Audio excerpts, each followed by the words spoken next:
Selamat petang, sahabat mistis. Pada kesempatan ini, saya akan membawakan cerita fenomena mistis yang sudah jarang terjadi di era 2000-an sampai sekarang. Cerita ini dialami oleh Pak D saya. Beliau sekarang sudah wafat dan diceritakan kembali oleh bapak saya. Kejadian ini terjadi pada tahun 50-an atau 1950. Beliau yang bernama Sutrisno masih berumur 8 tahun. Awal mula kejadian ini, beliau akan berangkat ngaji. Pada hari itu hari Kamis sore, kurang lebih jam 4. Beliau berangkat dari rumahnya untuk menuju ke musola. Di pertengahan perjalanan, beliau bertemu dengan bibinya.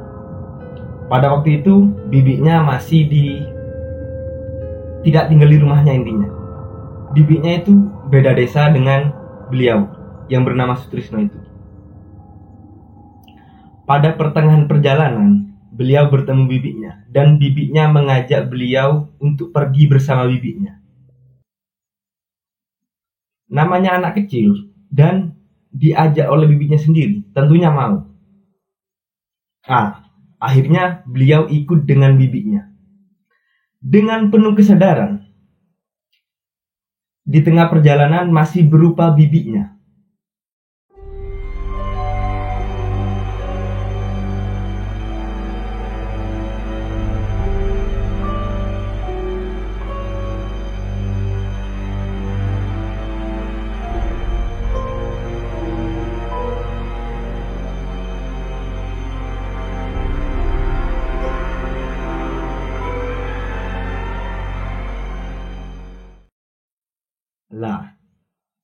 Akhirnya saya kurang tahu sih itu jarak berapa jam dari beliau bersama bibinya. Rupa bibinya sudah tidak berwujud bibinya lagi. Sosok yang menyerupai bibinya itu ternyata makhluk halus, atau dulu orang menyebutnya tuh wewe gombel.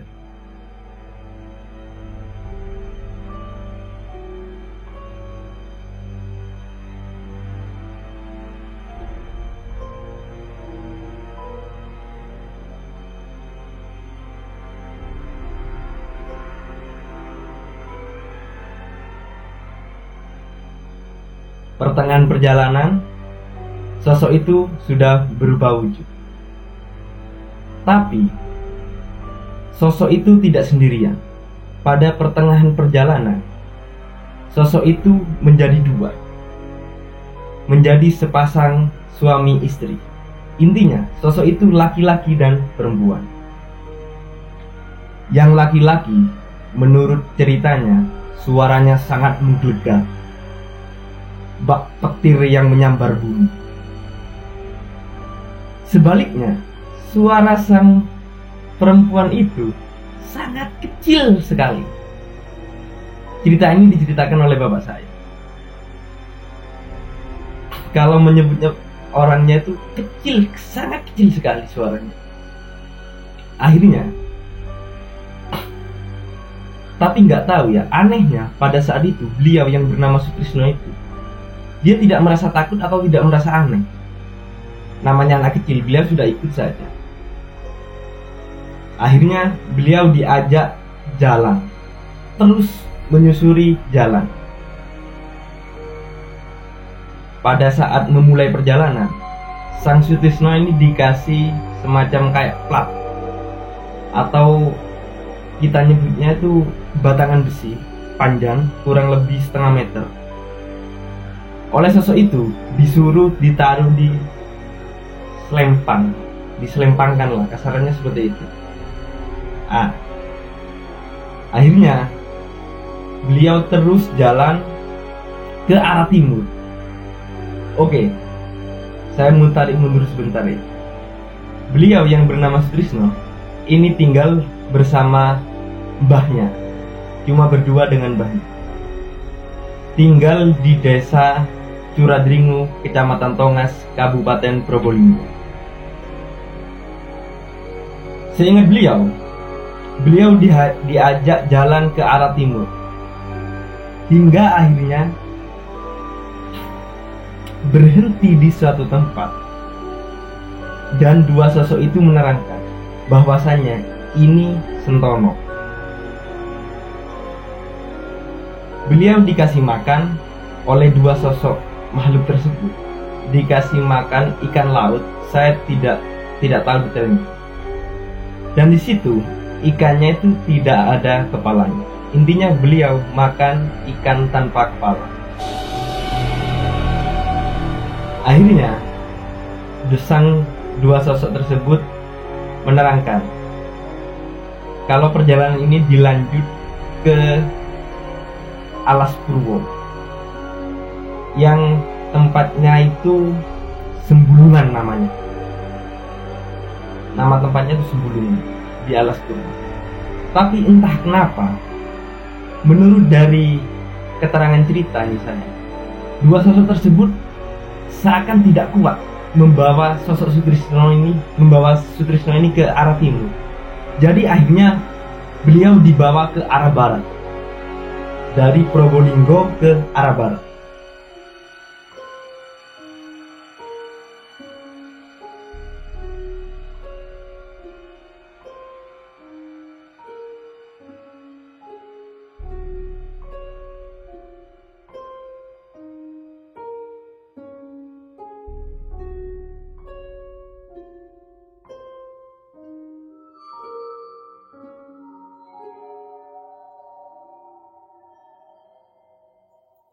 Akhirnya berjalan terus menerus. Akhirnya ini singkat cerita sepertinya. Soalnya pada saat perjalanan ini sebagian keluarga saya sudah lupa apa yang terjadi di tengah perjalanan tersebut. Akhirnya Sang Sutrisno ini berhenti di suatu tempat. Katanya sih beliau disuruh istirahat di situ. Beliau dikasih makan, kalau orang Jawa nyebutnya itu tajin. Kalau Maduranya itu tajin. Orang Madura nyebutnya itu tajin merah. Tajin klukur katanya. Beliau dikasih makan di situ dan tidur di situ. Beliau menerangkan bahwasanya tempat itu banyak lemarinya dan ada gapurannya. Akhirnya beliau istirahat di situ. Akhirnya kelanjutan, beliau sampai di suatu desa. Beliau sudah tidak asing lagi dengan tempat itu. Beliau berhenti di suatu tempat yang beliau kenal. Itu di kuburan Lecari, perbatasan antara desa Sebandung dan desa Lecari. Beliau tidak asing dengan tempat itu. Soalnya ibu beliau tinggal di dekat kuburan itu. Akhirnya beliau disuruh untuk pulang ke rumahnya. Dua sosok tersebut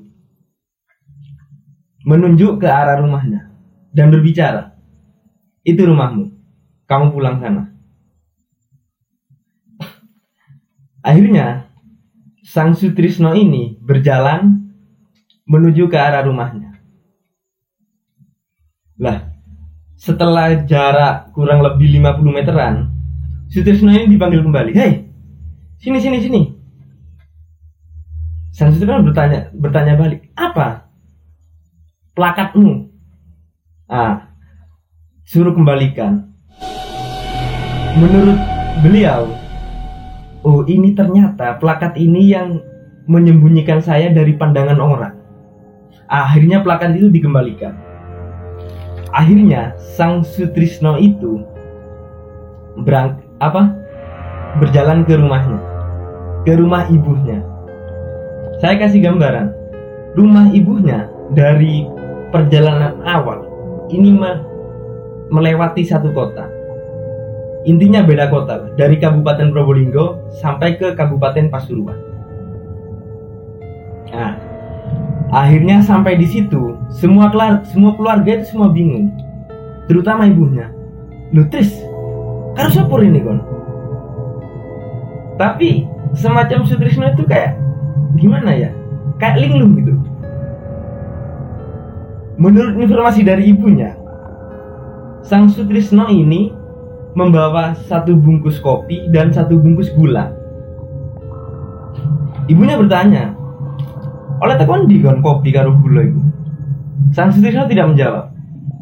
Sang Sutrisno pergi ke dapur dan memasak air. Ibunya terus-menerus bertanya, karo sopo kon nang kene, karo sopo nang kene kon? Sutrisno tidak menjawab, semacam kayak orang linglung gitu. Akhirnya sang Sutrisno itu ke dapur memasak air. Mungkin tujuannya untuk memasak kopi tersebut. Saya kasih gambaran ceritanya. Pada saat di air itu mendidih, sang Sutrisno memasukkan kopi dan gula tersebut. Sang Sutrisno ini meminum airnya langsung, padahal suhu itu masih panas. Ibunya berteriak, "Gendenan Tris!" Pada saat itu, Sutrisno ditempeleng akhirnya. Tujuan ibunya takutnya beliau mati, soalnya meminum air yang mendidih. Akhirnya sang Sutrisno didudukkan kurang lebih 3 jaman. Sang Sutrisno berbicara dengan tenang, berbicara dengan lancar lah intinya. Beliau menceritakan bahwasannya beliau dari Probolinggo ke Pasuruan ini, beliau diajak oleh 2 sosok, yang dimana di saat pertama sosok itu bertemu, sosok itu menyerupai bibinya. Dan di tengah perjalanan, sosok itu berubah wujud dan menjadi 2, atau didampingi oleh sosok lain. Akhirnya sang keluarga bingung dan semacam kayak ini tidak masuk akal. Akhirnya dari pihak keluarga di Kabupaten Pasuruan ini pergi ke Probolinggo untuk mengklarifikasi kenapa Sutrisno ini datang ke sini. Pada saat keluarga dari Pasuruan ini datang ke Probolinggo, ternyata di rumah sang Sutrisno ini sedang melakukan ngaji bersama, yang dimana tujuannya mengharapkan Sutrisno untuk kembali. Ternyata Sutrisno ini hilang selama 3 hari. Akhirnya di situ keluarga 2 pihak dari Pasuruan dan Probolinggo ini bertanya dan saling diskusi, menceritakan semuanya. Dari Pasuruan menceritakan bahwasanya Sutrisno ini datang kurang lebih jam 3 sore. Beliau datang ke rumahnya, ke rumah ibunya itu. Dia datang tanpa bicara apa-apa, langsung minum air kopi mendidih. Akhirnya dari keluarga di Probolinggo menceritakan bahwasanya Sutrisno ini hilang dan terakhir itu mau berangkat ngaji. Akhirnya Sutrisno ini ditanyakan kembali, kamu berada di mana dan ditanyakan lah, diinterogasi, kamu ini dari mana saja. Akhirnya Sutrisno ini menceritakan bahwasanya beliau pertama itu dibawa ke tempat yang bernama Sentono itu, Sentono di Probolinggo. Itu merupakan sebuah kayak kuburan atau pemakaman wali kalau nggak salah sih. Akhirnya bertanya ke juru kuncinya, ini di sini ada anak saya dibawa makhluk halus, katanya pernah di sini. Nah, pada saat kejadian itu, sang juru kunci dari Sentono tersebut menceritakan bahwasanya pada 3 hari belakangan ini, sang juru kunci ini kehilangan ikan yang dijemur. Sang juru kunci ini menceritakan bahwasanya dia menjemur 2 ikan dan hilang 1. kemungkinan besar ikan yang hilang itu diambil oleh dua sosok Wewe Gombel itu dan dikasih makan ke Sutrisno. Tidak menutup kemungkinan kan, soalnya Sutrisno bercerita bahwasanya beliau di Sentono itu dikasih makan ikan tanpa kepala. Akhirnya Sutrisno ditanyakan lagi, kamu berada di tempat mana saja? Berhenti di tempat mana saja? Sutrisno bercerita lagi bahwasanya beliau berhenti di suatu tempat yang katanya dikasih makan tajin itu katanya.